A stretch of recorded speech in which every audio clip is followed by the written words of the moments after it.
सभी सीधे होकर के बैठे। थोड़ी सी देर मैं आपके बीच में रहूंगा, ज्यादा समय नहीं लूंगा क्योंकि काफी समय हो गया है और बस थोड़ी सी ही बात आपसे रखूंगा। सभी एक बार पवित्र ओम का उच्चारण मेरे साथ मिलकर के करें।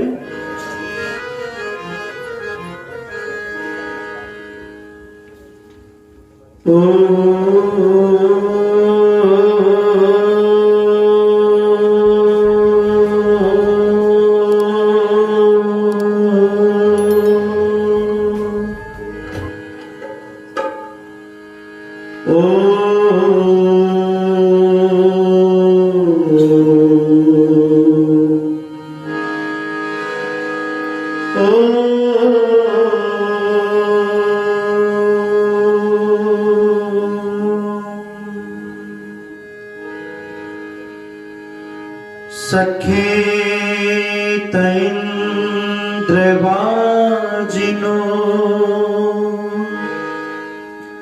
मां भेमा शवसस्पते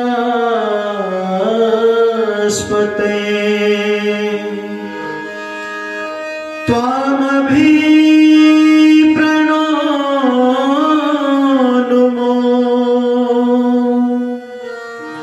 जेतारम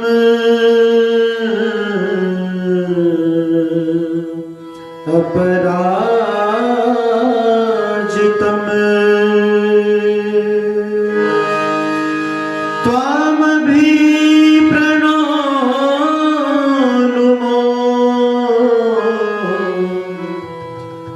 जेतारम अपराजितम।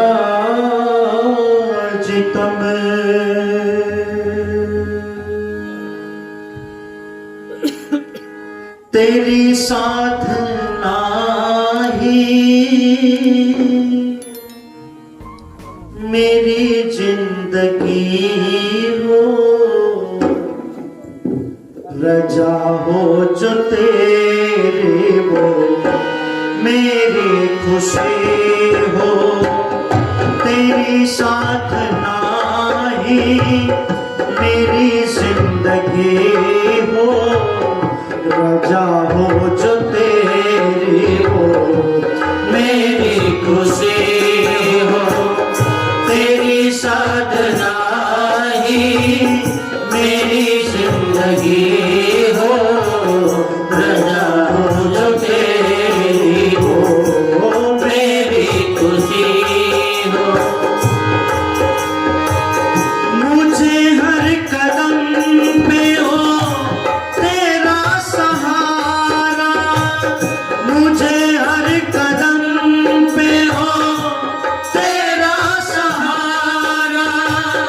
मेरी हर नजर में हो तेरा नजारा। ओ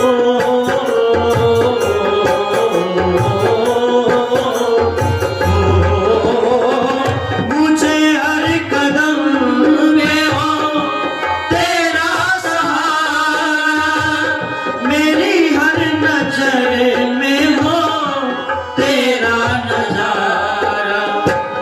मेरे दिल में हर दम तेरी लो लगी हो, रजा हो जो तेरी हो मेरी खुशी हो।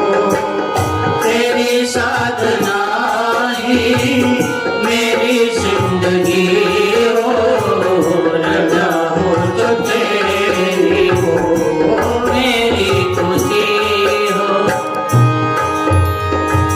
फिकर हो जो दिल में तो अपनी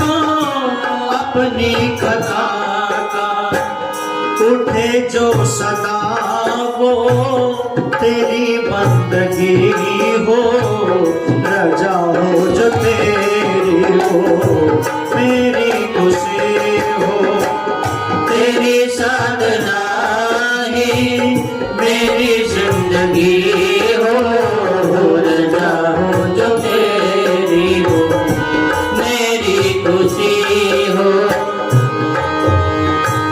मैं साधक हूँ इसके सिवा कुछ नहीं हूँ, मैं साधक हूँ इसके सिवा कुछ नहीं हूँ, मैं तेरा हूँ तुझसे जुदा कुछ नहीं हूँ।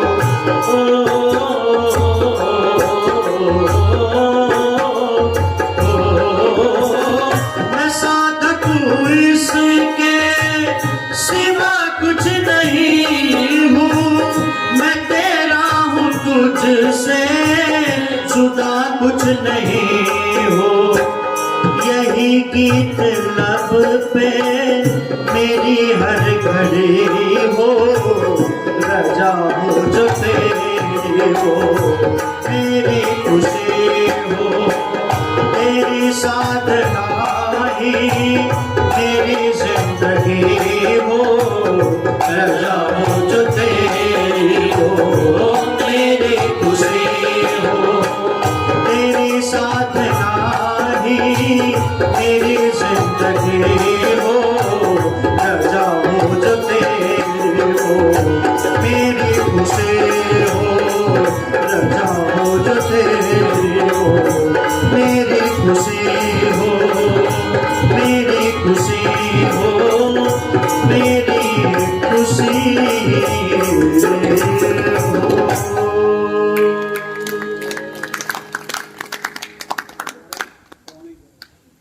आर्य समाज के इस पावन मंच पर उपस्थित आर्य जगत के बहुत ही उच्च कोटि के विद्वान, जिनसे मुझे बड़ा आशीर्वाद मिलता है और जिनकी कृपा से मैं निरंतर आप जो कुछ देख रहे हैं उनका ही प्रताप है। पूज्य आचार्य श्री कुलदीप आर्य जी और उनके बहुत अनन्य मित्र साथी भाई आदरणीय अवनीश जी, मेरे बहुत अच्छे कलाकार भाई सुरेंद्र जी, बहुत सुंदर भजनों की जिनकी प्रस्तुति रही आदरणीय बहन सुकीर्ति आर्य जी, उनके बड़े अच्छे पिता हरीश चंद्र जी, इस आर्य समाज के बड़े ही संरक्षक आदरणीय श्री कुलदीप आर्य जी, आदरणीय श्री राम सिंह आर्य जी, इस आर्य समाज के बड़े कर्मठ मंत्री हमारे प्रमोद जी, भाई वतन जी, नरेंद्र जी और हमारे संचालक महोदय जी और हमारे सुभाष जी और सम्मुख बैठी हुई वंदनीय पूजनीय मातृशक्ति, दूर दरार से घरौंडा से आए हुए सभी धर्म प्रेमी बंधुओं, नौजवान साथियों, रात काफी हो गई,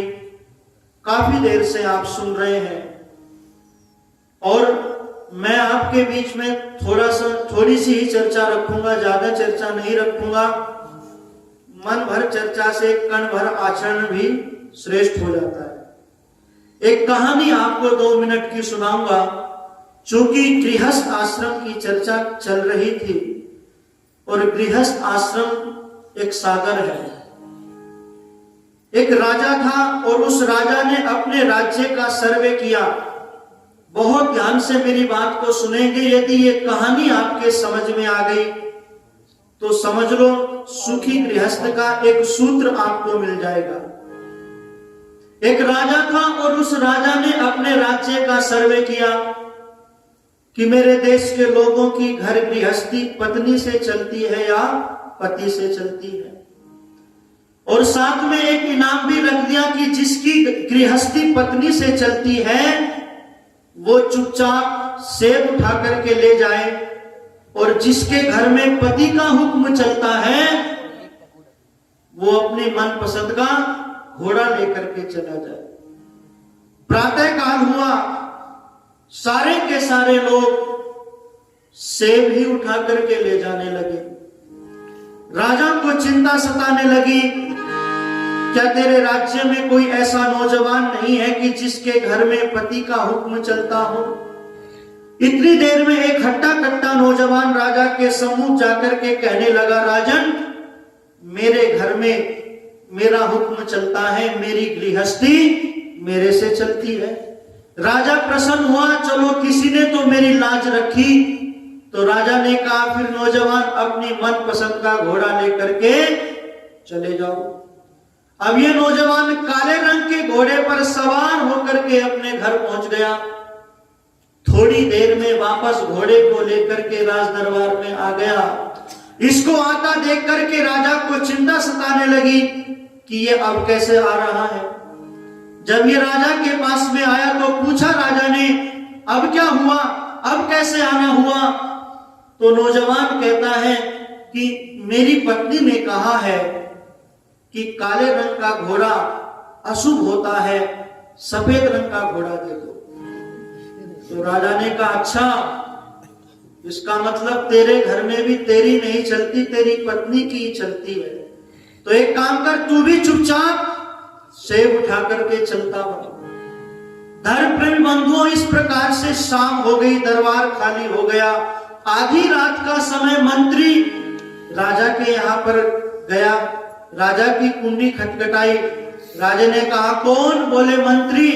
बोले क्या करने आए हो? बोले एक बहुत जरूरी बात है। बोले क्या बात है? बोले ये जो आपने सोने का और ये जो सेब का और जो घोड़े का आपने इनाम रखा था, इसके स्थान पर सोने का और अनाज का भी तो इनाम रख सकते थे आप। तो राजा कहता है कि सोचा तो मैंने भी यही था, पर मेरी भी पत्नी ने कहा, बोले नाना यही रहने दो, इसी को रखो। तो राजा मंत्री कहता है, फिर राजन आपके लिए भी सेब काट दूं? तो राजा हंसता हुआ कहता है, तूने आधी रात के समय में आकर के मुझे जो परेशान किया है, इस बात को तो कल प्रातः दरबार में भी पूछ सकता था। तो मंत्री कहता है कि मेरी भी पत्नी ने कहा है कि अभी जाओ और सत्यवाद का पता लगा करके आओ। तो राजा भी कहता है, तू भी सेब उठा करके ले जावे कि तेरे घर में पहुंचो। तो मैं कहना चाहता हूं कि माताओं ने पुत्र बनाए और बहनों ने बनाए भाई, पत्नी बनकर पति बनाए, ये है तुम में चतुराई। देश धर्म जाति का फिर से सबको पाठ पढ़ाओ। संस्कार की बात चल रही थी और उस संस्कार में माताओं मंत्र आता है, प्रेमे पतियान पंथा कल्पताम अरिष्टिम पति लोकम कमेयम, कि पति के कुल का जो मार्ग है वही मेरा मार्ग होगा और मैं अपने पति की सेवा करती हुई एक दिन मोक्ष की अधिकारिणी बन जाऊंगी, मैं मोक्ष को प्राप्त करूंगी। पति के लिए पत्नी देवी है और पत्नी के लिए पति देवता है। कोई बड़ा नहीं है, कोई छोटा नहीं है, मित्रता की तरह से रहना चाहिए। है जी? इसलिए मैं निवेदन करने लगा हूं कि वेद कहता है कि पति और पत्नी एक दूसरे से प्रेम पूर्वक रहे। कैसे रहे? सहृदयम सामरस्यम अविद्वेषम कृणोमि वः, कि एक दूसरे से कभी द्वेष ना करें, एक दूसरे से कभी अलग ना हो, एक दूसरे से मिलकर के रहें, एक दूसरे से ऐसे प्रेम करें जैसे गाय बछड़े से करती है, जैसे चकवा और चकवी नाम के दो पक्षी मिलकर के रहते हैं, वैसे मिलकर के रहना। एक दूसरे से द्वेष मत करना और पति ही पत्नी एक दूसरे से द्वेष ना करें, भाई भाई भी एक दूसरे से द्वेष ना करें, क्योंकि जहां पर द्वेष होता है वहां पर कलह होता है और जहां पर प्रेम होता है वहां परिवार बस जाते हैं। आज क्या स्थिति हो गई है, भाई भाई की जड़ काट रहा है। बहुत सुंदर किसी ने पंक्तियां लिखी कि आज जमाना बदल रहा,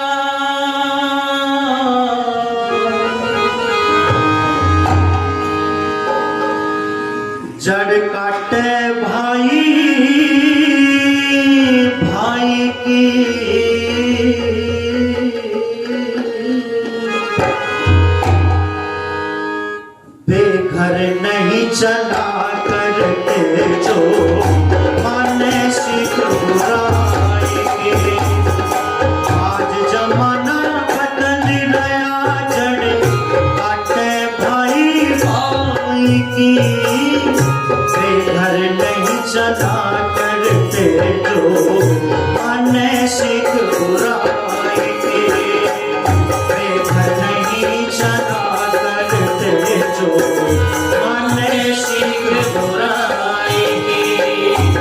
आज जमाना बदल गया जड़ काट भाई भाई की, बेघर नहीं चला करते जो माने सीख बुराई की, बेघर नहीं चला करते जो माने सीख बुराई।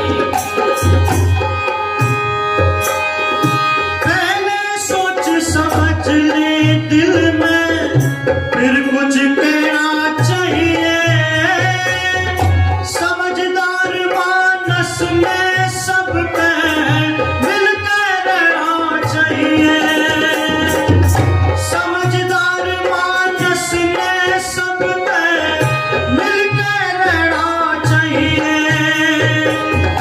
जैसा टाइम पड़े बंदे पर उसने सहना चाहिए, लेन देन से काम चले पर लेके देना चाहिए, लेके देना चाहिए। हर आदमी कया करे से, हर आदमी कया करे से, मुँह पे बात सच्चाई की, बेघर नहीं चला करते जो माने सीख बुराई की। आज जमाना बदल गया जड़ काटे भाई भाई की, बेघर नहीं चला करते जो माने सीख बुराई की। आए का आदर करना जो घर पर आया करता, उसका ईश्वर भला करे जो सबने छाया करता, उसका ईश्वर भला करे जो सबने छाया करता, उसको मिले बड़ाई ऊंची पदवी पाया करता, समझदार से गलती हो जा खुद शर्माया करता, खुद शर्माया करता।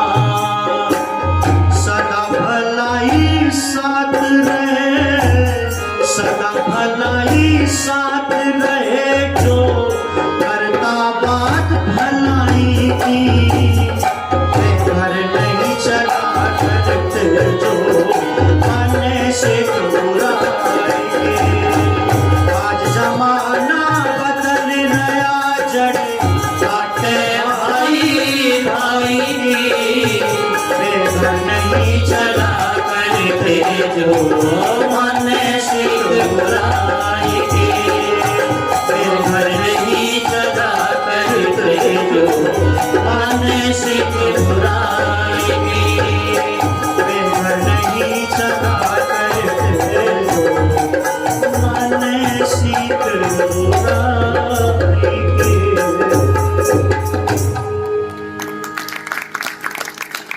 आज जमाना बदल रहा जड़ काटे भाई भाई की, बेघर नहीं चला करते जो माने सीख बुराई की। राष्ट्र कवि मैथिली शरण गुप्त जी ने बहुत सुंदर पंक्तियां लिखी थी।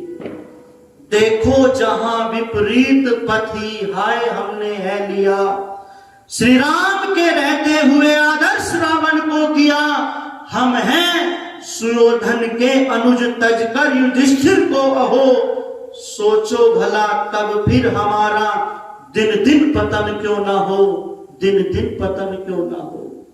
वेद कहता है कि भाइयों की जो मित्रता होती है वो कल्याणप्रद होती है, पर भाई भाई का साथ नहीं दे रहा। आज भाई भाई की जड़ काट रहा है। दो भाइयों में बंटवारा हो रहा था, और किस चीज को लेकर के? एक भैंस को लेकर के और एक कंबल को लेकर के। छोटे भाई ने बड़े भाई से कहा आप ही बंटवारा कर दो, क्योंकि बड़ा भाई तो पिता की प्रतिमूर्ति होता है। भ्राता शब्द बड़ा गजब का शब्द है, जिसका अर्थ है भरण पोषण करने वाला, रक्षा करने वाला। तो छोटे भाई ने बड़े भाई से कहा आप ही बंटवारा कर दो, कंबल का और भैंस का बंटवारा होना था। तो बड़े भाई ने कहा ये जो भैंस है ना, इसका जो अगला हिस्सा है वो तेरा, और इसका जो पिछला हिस्सा है वो मेरा। भैंस का बंटवारा हो गया। कंबल का नंबर आया तो कंबल के प्रसंग में कहता है कि दिन में ये कंबल तेरे पास में रहेगा और रात में ये कंबल मेरे पास में रहेगा। अब ये उसको चारा सानी करता, उसको पानी पिलाता और सुबह बाल्टी लेकर के ये दूध निकाल करके पी जाता। ये ऐसे ही रहता। दिन में कंबल की आवश्यकता नहीं होती थी, रात्रि में कंबल की आवश्यकता होती थी तो कंबल इसके पास में पहुंच जाता था। ये बड़ा परेशान था। एक संत आ गए और उस संत के श्री चरणों में उपस्थित होकर के अपने दुख की बात व्यक्त करने लगा। तो संत ने कहा इसका समाधान हमारे पास में है। जब ये तेरा भाई भैंस की धार निकालेगा तो आगे 2-4 लठ मार देना, ये दूध नहीं निकाल पाएगा। बोले जी कंबल का क्या करना है? बोले जब शाम होगी तो कंबल को पानी में भिगो देना। पूछेगा कंबल कहां? बोले पानी में, वहां से निकाल करके। तो मैं निवेदन करना चाहता हूं। उसने ऐसे ही किया। तो फिर उसने कहा भाई ऐसा है, दोनों दूध पिएंगे, दोनों कंबल में सोएंगे। ये केवल आगो भक्ति की जो वृत्ति है, ये जो कुत्ते की वृत्ति है, इस वृत्ति को हम छोड़ देंगे। क्योंकि जो कुत्ता होता है ना, वेद कहता है इस कुत्ते की वृत्ति को छोड़ दे। क्योंकि कुत्ता जो है ना, दूसरे कुत्ते को देख करके आप जानते हैं, दूसरी गली का कुत्ता अगर किसी गली में चला जाए तो आप जानते हैं।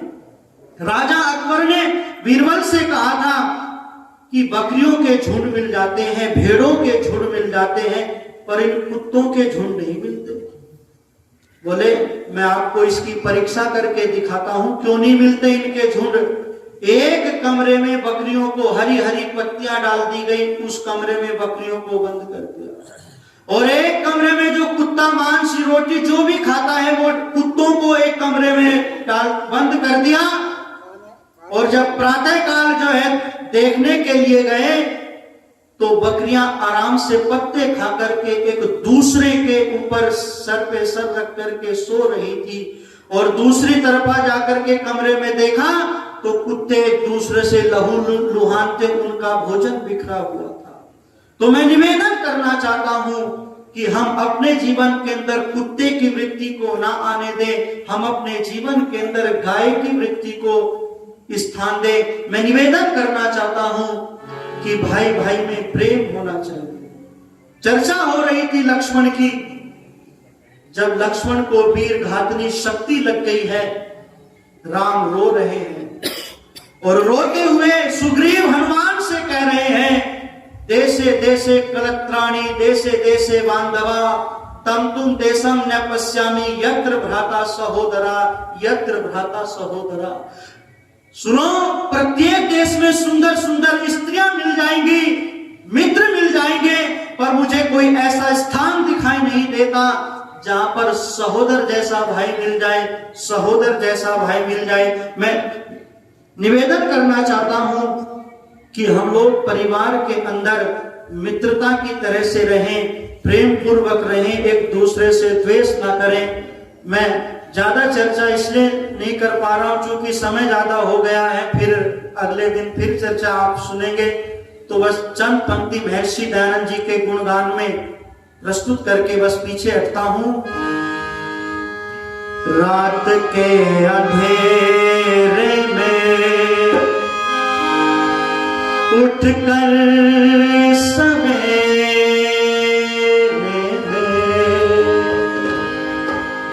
चले छोड़ कर अपना घर, ईश्वर को पाने की मंजिल पे जाने की, ईश्वर को पाने की, मंजिल पे जाने की, राहों से थे बेखबर। रात के अंधेरे में उठकर सवेरे में चले छोड़ कर अपना घर, ईश्वर को पाने की, मंजिल पे जाने की, राहों से थे बेखबर।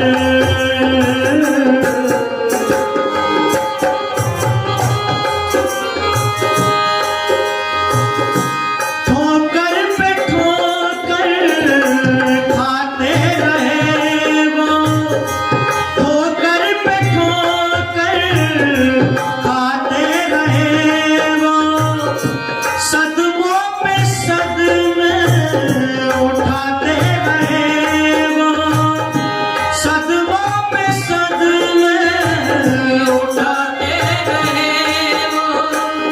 जिधर से भी रास्ता बताया किसी ने, उसी मार्ग पर पग बढ़ाते रहे वो।